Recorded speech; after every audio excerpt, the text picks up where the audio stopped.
자신이 쥐라고 생각하는 사람이 있었습니다. 어둠을 좋아하고 구석을 즐기는 사람이었습니다. 늘 눈치를 보고 늘 조심조심 사는 이였습니다. 아무래도 정도가 심하다, 안 되겠다 싶어서 가족들이 병원에 입원을 시켜 치료받게 하였습니다. 병원에서 당신은 쥐가 아닙니다 라고 말해주어도 아닙니다, 나는 쥐입니다 라고 이 사람은 늘 대답을 합니다. 많은 공을 들여 심리치료를 하고 상담을 하여 드디어 치료가 효과를 보기 시작해서 이 사람은 드디어 당신은 쥐입니까? 라는 질문에 아니요, 나는 이제 쥐가 아닙니다 라는 대답을 하게 되었습니다. 그래서 퇴원을 하여서 집을 향하여 가는데 골목길에서 고양이 한 마리가 튀어나오는 것이었습니다. 이 사람이 가다가 주춤합니다. 그러자 동행하던 의사가 일러주었습니다. 당신은 더 이상 쥐가 아닙니다. 그러자 이 사람이 의사에게 귓속말로 그러더랍니다. 그런데 저 고양이도 내가 쥐가 아니라는 것을 알까요? 이 사람의 의식은 어떠하든 간에 이 사람이 스스로 자신을 그리는 그 내면의 자화성은 쥐입니다. 여러분 어떤 자화성을 갖고 살고 계십니까? 우리 모두 우리 안에 스스로 자기의 모습을 그려놓고 그 모습에 따라 살고 있는 겁니다. 그 모양 그대로 사는 겁니다. 겉으로는 드러나지 않지만 속에 있는 내 모습 그대로 우리는 말하고 행동하고 사물을 보고 판단을 하고 앞을 나가는 거죠. 이스라엘 백성들은 400년 동안 애굽에서 살면서 상당 기간 종살이를 합니다. 즉 노예 생활을 합니다. 고통 속에 부르짖자 마침내 하나님께서 그들의 고통 소리를 들으시고 모세의 인도로 그들을 애굽에서 끄집어내시고 하나님께서 약속해 주신 땅 가나안 복지로 이끌어 가셨습니다. 마침내 가나안 땅 입구에 선 이 이스라엘 백성들, 각 지파에서 수령들을 한 명씩 대표로 뽑아서 12명을 가나안 땅에 몰래 들여보냅니다. 40일 동안 가나안 땅 온 땅을 다 정탐하게 합니다. 과연 이 땅이 어떤 땅인지 조사해봐라 그랬겠죠. 40일 후에 정탐꾼들이 돌아와서 보고하는 내용은 두 가지였습니다. 첫째, 그 땅은 하나님께서 말씀하신 대로 정말 젖과 꿀이 흐르는 비옥한 땅이다. 둘째, 그런데 그 땅의 원주민들은 기골이 장대한 거인들이더라. 그러자 이에 대해서 결론이 나오는데 서로 상반된 결론이 나옵니다. 민수기 13장 30절에 보면은 갈렙이 모세 앞에서 백성을 조용하게 하고 이르되 우리가 곧 올라가서 그 땅을 취하자 능히 이기리라 합니다. 그런데 그 다음 절 31절에는 그와 함께 올라갔던 사람들은 이르되 우리는 능히 올라가서 그 백성을 치지 못하리라. 그들은 우리보다 강하니라. 아주 상반된 결론이 내려집니다. 이에 백성들은 갈렙과 여호수아의 긍정적인 견해를 불신하고 10명의 부정적인 견해에 동조하여서 오늘 1절 이하의 말씀처럼 온 회중이 소리를 높여 부르짖으며 밤새도록 통곡합니다. 그러면 여기서 멈추지 않고 한 걸음 더 나가서 이제 모세고 아론이고 필요 없다. 우리 중에서 지도자 하나를 세워서 애굽으로 돌아가자 하고 반란을 쿠데타를 지도합니다. 모세와 아론은 백성들 앞에 엎드려 버렸고 정탐하고 온 갈렙과 여호수아만이 백성들을 설득하였지만은 백성들은 그들까지 돌로 치려고 합니다. 그 위기의 순간에 하나님의 영광이 나타나 소동이 가라앉습니다. 아마도 그 순간 천둥과 번개 그리고 성막에 구름이 자욱히 덮였던 것으로 보여집니다. 왜 이들은 이렇게 서로 다른 자세를 갖게 되었을까요? 보고 내용은 똑같은데 삶의 정황은 다 똑같은데 누구는 잘나고 누구는 못나고 이런 것이 없는데 그 똑같은 보고 내용 속에 왜 아주 다른 자세를 갖게 되었을까요? 왜 갈렙과 여호수아는 올라가자 하나님께서 우리에게 약속해 주신 땅이다 저들은 우리의 밥이다 라고 하는데 백성들은 말이죠 틀렸다 저들에 비하면 우린 메뚜기에 불과하다 우리는 어림도 없다 우린 죽었다 라고 했을까요? 어디에 초점을 두느냐에 따라 자세가 달라집니다. 사실에 의해, 상황에 의해, 현실과 여건에 의해서 달라지는 것이 아니라 똑같은 상황이지만 어떤 자신을 갖느냐, 어디에 더 자신의 행동에 신뢰도를 두느냐에 따라서 모든 것이 달라집니다. 언급한 대로 가나안을 정탐하고 온 사람들의 보고 내용은 똑같았습니다. 분명합니다. 차이가 없습니다. 그런데 두 가지 보고 내용 중 어디에 주안점을, 자신의 행동의 근거를 둘 것인가에 따라서 삶의 태도가 달라지는 겁니다. 복된 땅에 그 주안점을 두는 사람은 적과 꿀의 땅으로 인도해 주시겠다더니 정말이구나, 살아계신 하나님, 신실하는 우리 하나님 정말로 감사합니다 하면서 하나님에 대한 철저한 신뢰감에 근거하여 행동을 합니다. 왜? 그 하나님의 약속이 와보니까 그대로더라고요. 그럼 이제 앞으로 됐다라고 밀고 나가는 거죠. 반면에 원주민이 매우 강한 사람들이라고 하는 현실에 주목하는 사람은 이 하나님의 약속보다는 자신의 두려움에, 자신의 능력에 주안점을 두고 움직이는 사람입니다. 그러기에 하나님의 약속보다는 자신의 현재의 형편이 그들을 당할 수 없다고, 자신은 미약하다고, 그들에 비해서는 자기는 메뚜기에 불과하다고, 아무것도 아니라고 까마득히 하나님의 능력과 하나님의 약속은 잊어버리고 자신만을 중요하게 부각시킵니다. 자신들이 거기까지 온 것도 자신들의 능력으로 온 것이 아니라 하나님의 능력과 도우심과 은혜로 왔음에도 그것은 까맣게 잊어버리고 두려운 현실 앞에 무너지며 자신이 못할 것이면 다른 이도 못하고 모두가 불가능한 일이라고 불평하며 심지어 가능하다라고 하는 사람들까지 돌로 치려고 합니다. 결론적으로 이런 사람들은 가나안에 들어가지 못했습니다. 이들 때문에 멀쩡한 사람들도 함께 들어가지 못하고 고통을 당했습니다. 이들은 왜 하나님께 더 주목하지 못했을까요? 이들은 그동안 출애굽할 때에도 10가지 재앙을 통해 하나님의 역사를 똑같이 다 보았습니다. 그 후에 2년가량 홍해에서, 광야에서 하나님께서 행하시는 그 놀라운 일들, 정말 기적적인 그 놀라운 역사를 두 눈으로 똑같이 다 그 현장에서 보았습니다.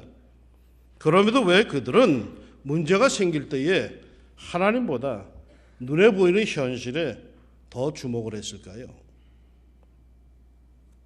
이들의 자기 정체성에 문제가 있는 듯합니다. 저들의 자화상에 원인이 있어 보입니다. 이들은 민수기 13장 33절에서 자기들을 스스로 자기들의 자화상을 메뚜기라고 이렇게 표현합니다. 우리는 스스로 보기에도 메뚜기 같으니 그들이 보기에도 그와 같았을 것이니라. 가치 없고 나약한 메뚜기로 자기의 정체성을 갖고 있습니다. 왜 그랬을까요? 그게 노예들의 자화상, 노예들의 자기 정체성입니다. 남의 나라에서 남의 집에서 종살이한 사람들의 특징입니다. 그들은 오랜 세월 애굽에서 노예 생활을 했습니다. 노예가 뭡니까? 눈치나 보고 살던 사람입니다. 자기의 주장이 없어요. 자기보다 큰 사람과는 아예 상대를 안 하려고 합니다. 그저 굽신거리는 것이 살 길이다 싶어서 늘 부딪히려고 하질 않습니다. 애굽을 떠난 지 이미 2년이 지났음에도 꽤 멀리 지형적으로 떠나왔음에도 불구하고 그들의 의식은 여전히 노예의식 속에 있었습니다. 군대에서 제대하고 몇 년이 지난 후에 어느 날 광화문을 지나가다가 군대 생활을 같이 한 사람을 만났습니다. 무심코 반가운 김에 야 김일병 하고 부르니까 그 사람도 날 보고는 이래 양병장님 합니다. 한 번 고참은 영원한 고참이라더니 이미 자기도 병장으로 제대했음에도 불구하고 내 앞에서는 김일병이고 나는 양병장이. 세월이 가도 말이요. 다른 사람 앞에는 큰 소리 치는데 내 앞에 서면은 김일병이야. 나이 들어도 아마 그럴 거예요. 군대의 그 엄격한 위아래 체제에 굳어진 그 의식이겠죠. 제가 우리 교회에 부임했을 때 우리 교우들은 저 왕십리교회를 칭할 때 윗교회, 큰 교회라고 이렇게 불렀습니다. 우리 자신은 아랫교회라고 겸손해서 그렇게 불렀으면 좋겠지만 위치상 맞는 말인지 모르겠지만 제가 볼 때에는 거기에는 아주 묘한 의식이 숨겨져 있습니다. 의식이 저들에게 종속되어 있어요. 그래서 나는 저들을 부르는 호칭을 바꿔버렸어요. 뭐라고? 돌교회라고. 돌로 지은 교회다. 돌교회라서. 여러분, 장로교회 교리에 의하면 교회는 동등합니다. 큰 교회나 작은 교회나 다 동등합니다. 목회자도 동등합니다. 저나 우리 김 목사님이나 다 동등합니다. 뭐 담임 목사라 굉장한 거, 부목사라 잘해, 그런 거 절대로 아닙니다. 그저 하는 일에 좀 차이가 있을 뿐이지 목사로 다 동등합니다. 장로도 다 동등합니다. 신참이나 선임이나 다 장로는 동등합니다. 모든 사람들이 다 동등하다는 것이 이게 장로교회의 특징입니다. 그런데 많은 사람들이 이러한 의식을 못 가집니다. 이스라엘 백성들이 그들의 의식이 그러했습니다. 이러한 의식이 얼마나 심각했으면 이들은 말이죠, 시내산 밑에서 모세가 율법을 받으러 간 사이에 그 새를 못 참고 우상을 만들어내는데 뭘 만들었는가? 금송아지를 만듭니다. 여러분, 그런데 왜 하필이면 송아지일까요? 이왕 만들려면 말이죠, 이왕 사고 치려면 좀 큰 거 만들지, 소를 만들지 왜 송아지를 만들었을까요? 애굽에서 이들은 종살이 하면서 그들은 평생 애굽인들이 섬기는 우상을 봤습니다. 그 중에 애굽인들은 아피스라고 하는 신에 섬겼는데 그 아피스 신이 황소 형상의 신입니다. 그래서 애굽인들이 황소 신상을 만들어서 섬기는 것을 평생 봤습니다. 그런데 이스라엘은 여기 자기들도 이제 신을 형상화하는데 황소 형상이 아닌 송아지 형상입니다. 왜 그랬을까요? 그들의 의식은 여전히 애굽인의 종이야. 애굽인보다 한 단계 밑이야. 애굽 사람들, 자기들이 섬기던 주인이 황소를 신상으로 만들었는데 어떻게 자기들이 같은 황소로 만들 수 있겠는가? 아니다. 우리는 그 새끼인 송아지가 적격이다 한 것입니다. 그 의식과 그 정체성이 여전히 종속되어 있고 약한 겁니다. 이런 사람들을 그냥 그대로 풍성한 축복의 땅 가나안으로 직행시키면은 거기서 무슨 엉뚱한 현상이 벌어질지 모를 일입니다. 자기의 정체성이 나약한 사람에게 권력과 부를 갑자기 주면은 주체하지 못하고 사고를 칩니다. 그러게 하나님께서는 이들을 광야로 돌려보내십니다. 38년간 그곳에서 그들을 훈련시키십니다. 그들의 근성에 젖어있던 노예 근성을 다 뽑아버리고 새로운 하나님의 백성으로, 성숙한 주의 백성으로 만들어서 그리고는 가나안 땅에 들여보내십니다. 이른바 그들의 마음속에 새로운 자기 정체성을 만들어서 약속의 땅으로 들여보내십니다. 약속의 땅 가나안에 들어가고 싶으십니까? 내면의 자화성을 바꾸십시오. 연약하고 초라한 자화성으로는 가나안에 들어가 봐야 소용없습니다.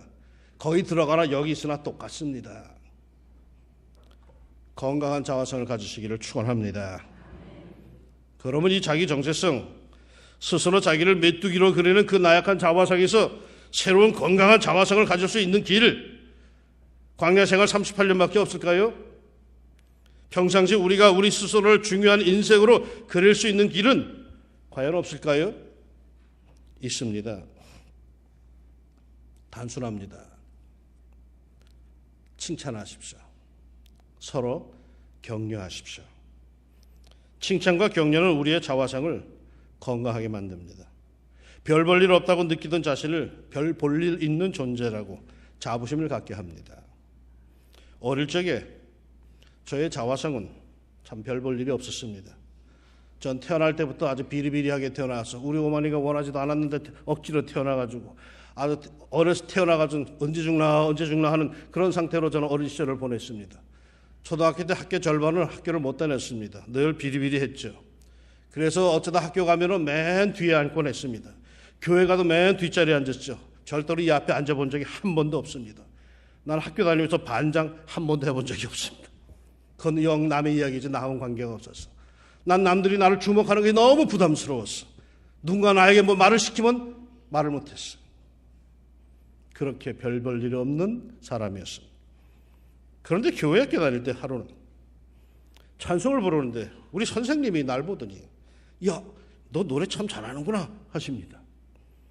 그래서 찬송가 경연대회 나가라고 해서 어떨길에 나갔습니다. 아무도 없으니까 나보고 나가라고 간 것 같아요. 그래서 우리 반 대표로 할 수 없이 찬송가 경연대회에 나갔고 어떨결에 그 찬송가 경연대회에서 장려상을 받았습니다. 장려상이 뭡니까? 입상시키기에는 부족하고 내치기에는 조금 아까운데 이게 실력이 있는 것 같기도 하고 없는 것 같기도 하고 이거야. 이게 아주 애매한 게 장려상이에요. 근데 나는 장려상이 이 장자가 들어가 있으니까 무지 좋은 걸 주면 그렇게 알았어요. 상 받았는데 장자가 들어간 상을 받았어요. 여러분, 그것이 별거 아닌지 모르지만 중요한 것은요, 그때부터 나는 노래하는데 자신감이 생겼다는 것입니다. 나는 상 받은 존재야. 야, 이건 내가 몰랐어. 와, 나도 대단하구나 라는 생각이 내 스스로 들기 시작했다는 겁니다. 글쓰기, 정말 저는 글을 잘 못 썼습니다. 글씨체도 난해하고 작문도 별로였습니다. 언젠가 고백한 것 같은데 고3 때 사고를 치다가 걸려가지고 교감 선생님한테 호되게 야단을 맞았습니다. 그리고 반성문 써오라고 그래가지고 밤새 끙끙대면서 반성문을 써다가 냈는데 내가 아직도 잊지를 않아요. 그 교감 선생님이 내 반성문을 보더니 이걸 글이라고 썼냐, 이 문과발이 이게 뭐냐 하면서 아주 야단을 더 치는 거였어요. 그 후에 저는 글 쓰는 것은 나와 관계없는 일이라고 끊었어요. 그런데 장가는 가야겠고 얼굴은 별로고 돈도 없고 뭐 집안도 별로고 그래서 할 수 없이 연애 편지를 쓰기 시작했고 그 여학생이 내 편지를 받으면 내용이 감동적이라고 뿅 가기에 더 열심히 썼고 그러면서 서서히 나에게 글 쓰는 재주가 있나 보다 했고 마침내 이렇게 장가도 갔습니다. 그리고 왕십리 중앙교회에 와서 매주 주보에다가 물샘 12이라는 짧은 글을 쓰기 시작했습니다. 많은 교우들이 좋다고 칭찬을 해주는 바람에 얼떨결에 책을 냈고 어느 목사님이 그 책을 보고 나를 한국시 문단의 시인으로 데뷔시켜서 얼떨결에 시인까지 되었습니다. 그러다가 한국시 대상까지 어떻게 수상하게 되었습니다. 내 글을 목사님들이 상당히 좋아하는 편입니다. 어느 신문사 어느 사이트에서는 매주 월요일에 정기적으로 제 설교, 제 글들을 퍼갑니다. 인터넷에서 내 이름을 한번 검색을 했더니 나도 모르는 사람들이 내 글과 내 설교문을 참 많이들 퍼갔더라고요. 그 글 못 쓰던 이가 이제 왕십리 중앙교회 목사라고 하면은 그 시인 목사님이라는 데까지 변해버렸습니다. 이게 다 누구 때문입니까? 여러분의 칭찬 때문입니다. Not myself, but your love. 여러분의 칭찬과 격려가 그렇게 만들어 놓은 겁니다. 아브라함 링컨이 암살당할 때 그의 호주머니에는 3가지의 유품이 있었다라고 합니다. 그런데 그 인상적인 것은 그 3가지 유품 중에 하나가 신문 쪼가리가 이렇게 발견이 됐습니다. 그 신문 쪼가리를 펴보았더니 이런 기사가 적혀있는 신문 쪼가리였습니다. 아브라함 링컨은 역대 대통령 중에서 가장 존경받을 만한 사람이다 라고 하는 어느 기자가 써놓은 그 기사 종이 조각이었습니다. 링컨에게 있어서도 가장 필요한 것이 바로 칭찬이었습니다. 그래서 그 칭찬 기사를 오려서 주머니에 항상 소지하며 격려를 받곤 했던 것입니다. 우리는 누구에게든지 칭찬이 필요합니다. 남편에게도 칭찬이 필요하고 아내에게도 필요하고 자녀에게도 필요하고 목사에게도 그렇고 장로에게도 그렇고 집사 권사에게도 우리는 모두 칭찬이 필요합니다. 우리는 예리한 비판이 필요한 사람들이 아닙니다. 우리의 의식을 높이고 자부심을 가질 수 있는 칭찬이 우리는 필요한 사람들입니다. 부정적인 면이 많은 사람에게도 칭찬하는 법이 있답니다. 평소에 말이 많은 이런 사람에게는 사교성이 참 많으시네요 라고 하면 된답니다. 고집이 아주 센 사람에게는 주관과 소신이 뚜렷하다고 이렇게 하면 된답니다. 아부하는 사람에게는 어쩌면 그렇게 애교가 넘치냐고 이렇게 한답니다. 나서서 설치기 좋아하는 사람에게는 매우 적극적인 성격의 사람이라고, 아주 느려 터진 사람에게는 굉장히 여유가 있는 분이라고, 신경질적인 사람에게는 아주 샤프한 면이 있다고, 그리고 무식한 사람에게는 뭐라고 하는 줄 아십니까? 터프한 사람이라고. 터프가 아니라고. 인터넷상에 있는 유머입니다. 중요한 것은요, 칭찬하기입니다. 칭찬과 격려는 우리의 정체성을 밝게 하고 크게 합니다. 그런데 이게 끝이 아니에요. 여기에 첨부해야 할 아주 중요한 것이 하나 있어요. 사랑. 그것도 하나님의 사랑에 대한 확신입니다. 사단은 끊임없이 너는 별 볼 일 없어. 넌 그거밖에 안 돼. 라고 내게 말합니다. 사람들이 다 나를 칭찬하는데도 사단은 나에게 계속해서 나의 마음에 쑤십니다. 그래봐야 넌 그거밖에 안 돼. 네가 뭘 해. 그러나 하나님은 나를 칭찬하시며 내겐 당신의 큰 사랑이 있음을 알라고 계속 나에게 주지시켜 주십니다.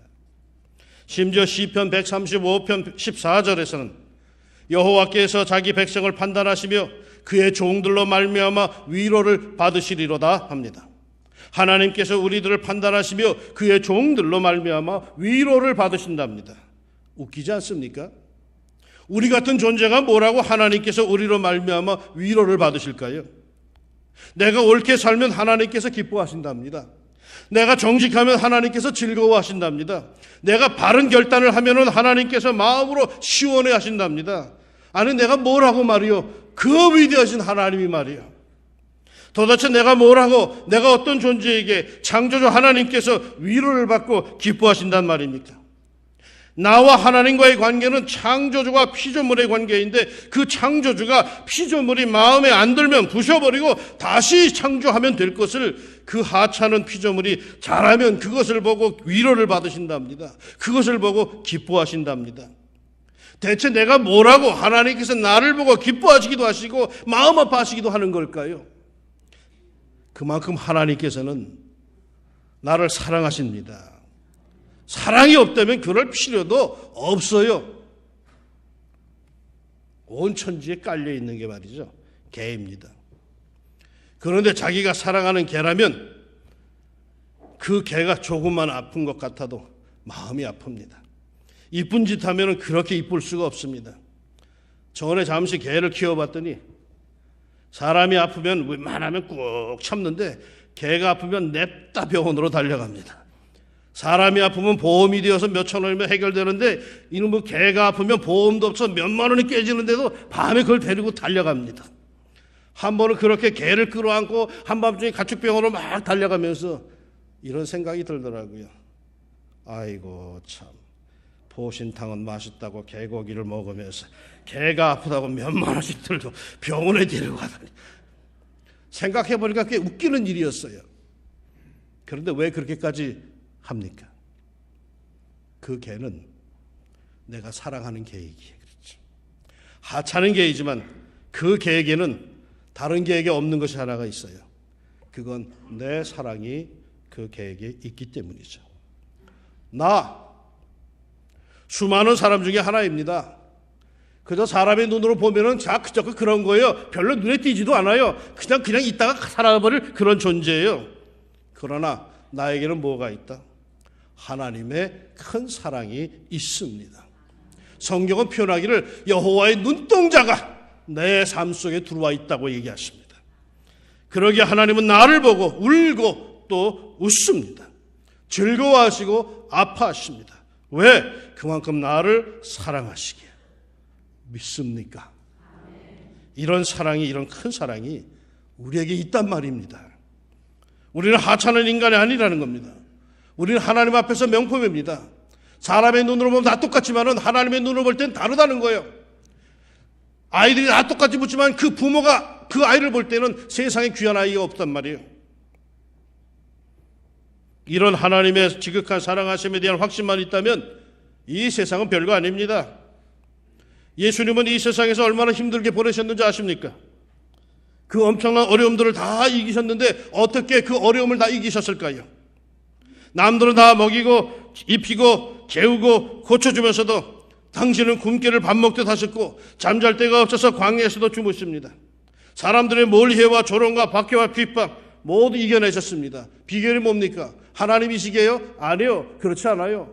예수님도 이 땅에 계실 때는 인간의 몸을 가지셨기에 우리가 똑같이 느낀다고 그랬어요. 안 먹으면 배고파요. 잠 안 자면 졸려요. 그래서 파도가 일어나도 주무셔요. 그 정도로 피곤했다는 얘기죠. 그런데 그 예수님께서 그 모든 어려움을 이길 수 있었던 비결이 뭐냐? 그분에게는 자화상이 뚜렷했어요. 그리고 그 자화상은 이렇게 늘 결정적인 때 격려를 받으셨습니다. 예수님의 공생애에서 성경에 기록된 바에 의하면 공생의 초기 세례를 받으실 때에, 공생의 중간기 변화산상에 올라갔을 때에, 그리고 마지막 때인 십자가를 앞두고 하늘에서 이런 소리가 들려오곤 했습니다. 너는 내 사랑하는 아들이요 내가 너를 기뻐하노라. 하나님의 정부, 하나님의 이 격려 속에 힘든 마음을 다잡으시고 가야 할 십자가 길을 완주하신 겁니다. 그러기에 우리에게도 이런 격려가 있어야 하는 겁니다. 하나님의 격려, 그 뜨거운 사랑의 격려를 우리가 받아야 합니다. 그 격려받는 시간이 언제입니까? 하나님의 격려와 하나님의 위로를 받을 수 있는 시간이 언제입니까? 받아야 살겠는데, 하나님이 나를 사랑한다는 걸 확신할 수 있는 어떤 시간이 있어야겠는데, 어떤 계기가 있어야겠는데 언제 받느냔 말이야. 길 가다가 갑자기 받아요? 사랑하는 여러분, 시편 138편 3절의 개역본 성경에 보면 이렇게 말씀이 나옵니다. 내가 간구하는 날에 주께서 응답하시고 내 영혼을 장려하여 강하게 하셨나이다. 내가 하나님 앞에 나와 부르짖을 때에, 내가 하나님 앞에 나와 신령과 진실함으로 예배할 때에, 내가 온 몸을, 온 정신을 다해서 하나님 부르짖을 때에 하나님께서 나를 장려해 주신다는 거예요. 내 영혼을 장려해 주신다. 내 영혼을 격려해 주신다는 거야. 그래서 기도를 통하여서, 예배를 통하여서 다시 한번 힘을 얻고 세상에 나가서 한 주간의 삶을 승리할 수 있도록 우리 하나님께서 도와주신다는 거예요. 강건한 사람들은 말이죠, 상황이 좋은 사람들이 아닙니다. 강건한 사람들은 기도하는 사람들이더라고요. 맨 어려움이 그게 있지만 그래도 그 어려움이 그 사람을 침몰시키질 못해. 비결이 뭔가 딴 게 없더라고요. 기도하면서 힘을 내더라고요. 저가 기도하지 않으면 넘어질 것 같은데 기도하니까 버티더라고요. 비결이 뭐냐? 하나님께서 그 영혼을 격려해 주신다는 거예요. 붙잡아 주신다는 거죠. 예배와 기도를 통하여서, 새벽의 제단을 통하여, 금요일 기도의 제단을 통하여 하나님께서 여러분의 영혼을 장려해 주시기를 축원합니다. 그러할 때 우리는 우리의 자화상이 또렷해집니다. 하나님의 사랑받는 아들이요 딸, 내가 너를 기뻐하노라. 기죽지 맙시다. 위대하신 엄청나신 하나님의 사랑이 우리에게 있고 그 하나님께서 우리를 격려하십니다. 결코 자기 자신을 메뚜기라고 하지 마십시오. 나는 하나님의 말씀 약속을 믿고 삽니다. 나는 하나님의 칭찬과 격려를 굳게 믿고 삽니다. 하나님께서 나를 보고 너는 산이다 라고 할 것 같으면 나는 산입니다. 너는 태양이다 라고 하면 나는 태양입니다. 나는 현실보다 하나님을 더 믿습니다. 하나님께서 성령의 감동 속에 그려주시는 그 자화상, 그게 바로 나입니다. 겉모습이 내가 아닙니다. 왕십리 중앙교회, 결코 나약한 교회의 자화상을 자녀 손에게 물려주지 맙시다. 모두를 가나안 입구에서 광야로 돌아서게 하는 불신앙과 나약함을 보이지 맙시다. 하나님께서 기다 하면은 기인 겁니다. 늘 하나님께서 여러분의 영혼을 장려하시어 강한 자화상을 그려주시고 당당한 삶의 태도로 승리하는 하나님의 자녀들이 되시기를 우리 예수님의 이름으로 축원합니다. 기도합시다. 하나님, 현실이 만만하지 않지만 우리가 누구입니까? 알게 하여 주시고 우리에게 임하는 하나님의 그 큰 사랑을 기도와 예배를 통하여서 흠뻑 누릴 수 있는 저희들이 되게 하여 주옵소서. 어렵다고 해서 자기 스스로 자기를 무능하고 무가치하고 메뚜기 같다라고 생각하지 않게 해주시고, 하나님이 나와 함께 하시고 하나님의 사랑이 내게 있기 때문에 그 하나님께서 나의 힘이 되어주시기에 나는 담을 넘어갈 것이다, 뛰어갈 것이다. 참으로 강한 자기의 자화상을 갖고 하나님께서 나에게 약속해 주신 약속의 땅 가나안에 들어갈 수 있는 복된 백성들이 되게 하여 주시옵소서. 혹시 우리들 가운데 문제를 놓고 무너지는 사람도 있거들랑 그 마음을 붙잡아 주시고, 왜 그러냐? 내가 너의 힘이고 내가 너의 하나님이다. 내가 너를 도와줄 것이다. 내가 너를 붙들어 줄 것이다. 내가 새롭게 할 것이다. 주님 말씀하시사 뚜렷한 하나님의 사랑받는 자녀로 자기의 모습을 다시 한번 회복할 수 있게 하여 주시고, 마침내 그 원하는 그 자리에 꼭 설 수 있도록 하나님 축복하여 주시옵소서. 예수님의 이름으로 기도합니다. 아멘.